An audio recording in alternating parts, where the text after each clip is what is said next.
नमस्कार मंडळी. आज आपण आषाढ महिन्याबद्दल थोडक्यात चर्चा करणार आहोत.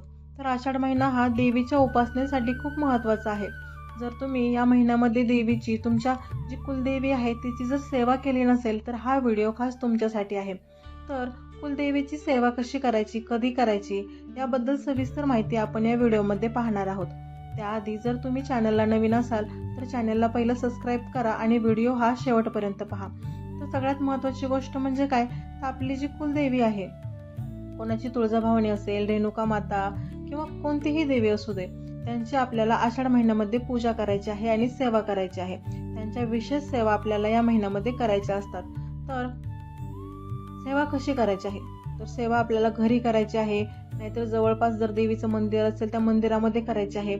आणि जर ज्यांना शक्य असेल त्यांनी जी मूळ ठिकाण आहे देवीचं, जसं की तुळजाभवानीचं तुळजापूर हे मूळ ठिकाण आहे, त्या ठिकाणी जाऊन तुम्हाला ही सेवा करायची आहे. आपल्याला करायच्या आहेत याबद्दलच आपल्याला या व्हिडिओमध्ये माहिती आहे, त्यामुळे व्हिडिओ हा शेवटपर्यंत पहा. तर सगळ्यात पहिली गोष्ट काय आहे, तर आपल्याला या महिन्यामध्ये आपली जी कुलस्वामी आहे, कुलस्वामीनी कुलदैवत जे आहे त्याची आपल्याला भेट घ्यायची आहे. वर्षातून एकदा तरी प्रत्येकाने आपल्या कुलदेवतेला भेट दिलीच पाहिजे. आणि जर तुमचे काही नवस असतील, तुमच्यावर काही संकट असतील, अडचणी असतील, तर तुम्ही आषाढ महिन्यामध्ये किंवा चैत्र महिना नवरात्रीमध्ये ही भेट दिलीच पाहिजे. आता सध्या आषाढ महिना चालू आहे, तुमच्या काही इच्छा असतील किंवा अपेक्षा असतील किंवा तुमचे नवस असतील, तर हा काळ तुमच्यासाठी अतिशय महत्त्वाचा आहे. तुम्ही तुमच्या कुलदेवीला नक्की भेट द्या. जर भेट देऊन तुम्हाला काही सेवा करायच्या आहेत, तर कुठल्या सेवा करायच्या आहेत, तर ओटी भरणं, परडी भरणं, त्यासोबतच इतर ज्या छोट्या छोट्या किंवा कुळाचार आहेत त्याबद्दल आपण थोडक्यात माहिती जाणून घेणार आहोत. तर सगळ्यात पहिलं म्हणजे काय, तर ओटी कशी भरायची. सगळ्यात पहिलं आपल्याला काय करायचं आहे, स्वच्छ स्नान करून घ्यायचं आहे. आता घरी असो किंवा मंदिरात असो किंवा तुम्ही तुमचे जे कुलदैवत असेल त्या ठिकाणी असो, तुम्हाला ओटी भरायची आहे. ओटीमध्ये तुम्हाला साडी, खण, नारळ, सुपारी, त्यासोबत जे शृंगाराचं सामान असतं म्हणजे बांगड्या असतील, गजरा असेल, ह्या सर्व गोष्टी तुम्हाला त्या ओटीमध्ये ठेवायच्या आहेत. फुलं ठेवायची आहेत आणि तुम्हाला तुमच्या देवीसमोर उभं राहायचं आहे. घरामध्ये जर तुम्ही ही पूजा करणार असाल तर तुम्ही मंगळवार किंवा शुक्रवार पकडून ही तुम्ही सेवा करायची आहे. आता ज्या स्त्रिया घरात सेवा करणार आहेत त्यांनी काय करायचं, तर एक पाट ठेवायचा, त्याच्या भोवती रांगोळी काढायची, त्यावरती लाल कपडा, पिवळा किंवा हिरवा कपडा अंथरून एक देवीची आपल्या मूर्ती ठेवायची आहे. मूर्ती नसेल तर फोटो ठेवला तरीही चालतो. तिला हळद कुंकू वाहून त्यासमोर आपल्याला अक्षदा टाकायच्या आहेत आणि दिवा लावायचा आहे. त्यासोबतच आपल्याला जे ओटीचं सर्व सामान आहे ते एका ताटामध्ये घेऊन उभं राहायचं आहे किंवा जर बसलं तरीही चालतं. आणि ज्यांनी मंदिरात जाऊन ओटी भरणार आहेत त्यांनी देखील सगळं सामान एकत्र करून एका ताटामध्ये ठेवायचं आहे आणि आपल्या छातीसमोर धरून देवीकडे पाहत प्रार्थना करायची आहे. देवीला म्हणायचं आहे, तू माझी ही ओटी स्वीकार कर, मी तुझ्या चरणी अर्पण करत आहे. आणि तुमच्या काय जे इच्छा असतील ते तुम्ही देवीला सांगायचे आहेत आणि तिच्या चरणी ही ओटी तुम्हाला अर्पण करायची आहे. जो तुम्ही नारळ ठेवला आहे त्या नारळ फोडून तुम्ही त्याचा प्रसाद इतर वाटायचा असतो. तर ही झाली पहिली सेवा. दुसरी सेवा म्हणजे काय, तर या महिन्यामध्ये परडी भरायची असते. ज्यांच्या घरी जर परडी असेल त्यांनी काय करतात, या दिवसांमध्ये परडी बदलून आणतात किंवा परडीची 5 दिवस तिथं जाऊन किंवा 1 दिवस का होईना मूळ ठिकाणी जाऊन परडीमध्ये जोगवा मागतात. तो जोगवा म्हणजे काय असतं, खरं तर अहंकाराचा त्याग करायचा असतो. एक खूप जुनी अशी दंतकथा आहे ज्यामध्ये राजाने एका जोगवा मागितला होता. देवीने त्याला जोगवा मागायला सांगितला होता. म्हणजे काय, तो कितीही श्रीमंत असू दे, डोक्यावर जर परडी ठेवली त्याचा सगळा अहंकार तिथं नाहीसा होतो, तो देवीच्या चरणी लीन होतो, अशी एक धारणा आहे. त्यामुळे ज्याच्याकडे परडी आहे तो 5 घरं किंवा 5 जणांना जोगवा नक्कीच मागत असतो.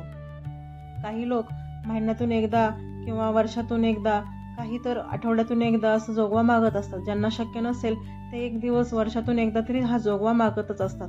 परडीची ते नित्यनेमाने सेवा करत असतात. जसं की चांगल्या म्हणजे नवरात्री असेल, पौर्णिमा असेल किंवा विशेष असे काही दिवस असतील, या दिवशी ते काय करतात, जी परडी आहे ती शेण, गोमूत्र, गंगाजल यांनी शिंपडून मस्त अशी सारून घेत असतात. सारवणं ही एक खूप महत्त्वाची गोष्ट परडीसाठी मानली गेलेली आहे. त्यासोबतच आषाढ महिन्यामध्ये परडीची सेवा नित्यनेमाने लोक करतातच. करण्यासाठी परडीमध्ये एक परसराम देखील असतो, त्याची देखील सेवा करतात. परडीमध्ये पोतमाळ असते किंवा इतर साहित्य असतं. जर परडी भरताना आपण त्यामध्ये जे धान्य असतं, कडधान्य असो किंवा पीठ, लिंबू, इतर जे साहित्य असो ते आपण त्या परड्यांमध्ये टाकत असतो. आता ही झालं ज्यांच्या घरी परडी आहे त्यांनी ही सेवा करायची असते. पण ज्यांच्या घरी परडी नाही ते काय करतात, आपल्या देवीच्या ठिकाणी जातात किंवा आपल्या आजूबाजूला जर काही लोकांच्या घरी जर परड्या असतील तर कमीत कमी त्या 5 परड्या ह्या स्त्रिया भरतच असतात. आषाढ महिन्यामध्ये आपल्याला परडी भरून घेणं हे देखील खूप महत्त्वाचं असतं. सगळ्यात पहिलं म्हणजे ओटी भरायची, त्यानंतर परडी भरायची आहे. ह्या झाल्या 3 गोष्टी. आपल्या देवीला भेट, नंतर सेवा करायच्यासाठी ओटी भरायची आणि तिसरी म्हणजे परडी भरायची. आता चौथी गोष्ट काय करायची आहे, तर या महिन्यामध्ये आपल्याला सवासनं जेव घालायचे आहेत. सवासनं म्हणजे काय, तर सुवासिनी आहेत, त्या आपल्याला जेव घालायचे आहेत. आपण सगळा कार्यक्रम एकाच दिवशी केला तरीही चालतो आणि तो अतिशय उत्तम असतो. जसं की जे घरच्या घरी सेवा करतात त्यांनी काय करायचं आहे, एक पुरणपोळीचा किंवा गोडाधोडाचा असा नैवेद्य स्वयंपाक बनवायचा आहे. सगळ्यात पहिलं आपल्या देवीची आपल्याला पूजा करून घ्यायची आहे, आरती करून घ्यायची आहे, देवीच्या चरणी ओटी भरायची आहे किंवा मंदिरामध्ये जाऊन ओटी भरून परड्या भरून तुम्ही घरी येऊन जो नैवेद्य आहे त्यांना सवासण्यांना तुम्हाला जेव घालायचा आहे. तर जेव घालताना पण तुम्हाला काही नियम पाळायचे आहेत. जसं की तुम्हाला सवासण्या ह्या गरोदर महिलांना तुम्हाला सवासण ठेवायचं नसतं. त्यासोबत ज्या विवाहित महिला आहेत त्यांनाच तुम्ही जेवण द्यायचं असतं. काही जण कन्यापूजन देखील या महिन्यामध्ये करतात, तेही चालतं. ज्या सुवासिनींचं जेवण देणार आहेत त्यांनी 5 किंवा 7 किंवा 11 नाहीतर 13 अशा सवासनींना जेवण द्यायचं असतं. तर यांना सगळ्यात पहिलं हळदी कुंकू लावून त्यांचं स्वागत करून घ्यायचं असतं. त्यांचे पाय धुवून घ्यायचे असतात. त्यासोबत ताट मांडणी आपल्याला करून घ्यायची असते. प्रत्येक ताटाच्या बाजूला तुम्हाला एक अखंड दिवा असा पेटता ठेवायचा असतो. सगळ्यांची पूजा करून हळदी कुंकू लावून तुम्हाला त्यांना भोजन द्यायचं असतं. हे झालं सवासनं जेवण. तर ह्या 4 गोष्टी तुम्हाला या महिन्यामध्ये आवर्जून करायच्या असतात. आणि ज्या तुम्ही सुवासिनी जेवायला बोलवल्या आहेत किंवा सवासनं ठेवल्या आहेत त्यांना तुम्हाला त्यांची देखील तुम्हाला ओटी भरायची आहे. ओटीमध्ये तुम्ही एक ब्लाऊज पीस, त्यावरती थोडे तांदूळ आणि हळदी कुंकू देऊन तुम्हाला त्यांची ओटी भरायची असते आणि नमस्कार देखील करायचा असतो. तर ह्या आपल्याला काही सेवा आहेत ज्या या महिन्यामध्ये करायच्या असतात. आणखी एक महत्त्वाची सेवा म्हणजे जी शेवटच्या दिवशी असते, म्हणजेच दीप अमावस्येच्या दिवशी असते. आषाढ महिन्याचा शेवटचा दिवस म्हणजेच दीप अमावस्या असतो. या दिवशी आपल्याला काय करायचं आहे, तर आपल्याला दिव्यांची सेवा या दिवशी करून घ्यायची आहे, दिव्यांची पूजा करायची आहे. दीप अमावस्येबद्दल संपूर्ण व्हिडिओ चॅनलवरती दिला आहे, लिंक मी डिस्क्रिप्शन बॉक्समध्ये देते, तुम्ही भेट देऊन तो व्हिडिओ पाहू शकता. तरी थोडक्यात तुम्हाला माहिती सांगते की या दिवशी आपल्याला कणकेचे म्हणजेच गव्हाच्या पिठाचे गूळ टाकून आपल्याला दिवे बनवायचे आहेत आणि जे घरातील जे दिवे आहेत त्यांची आपल्याला पूजा करून घ्यायची असते. त्यासोबतच हे दिवे आपल्याला दारात किंवा आपल्या परिसरामध्ये देवासमोर दिवे लावायचे असतात आणि आपल्या जीवनातील अंधकार दूर करायचा असतो. त्याचे काही नियम देखील आहेत, ते देखील तुम्हाला पाळायचे असतात. तर ह्या सर्व गोष्टी तुम्हाला आषाढ महिन्यामध्ये करायच्या असतात.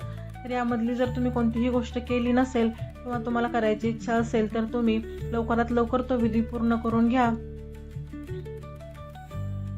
सेवा म्हणजे फक्त पूजाच नाही, ती एक नातं आहे. ते भक्त आणि देवीमधलं नातं आहे.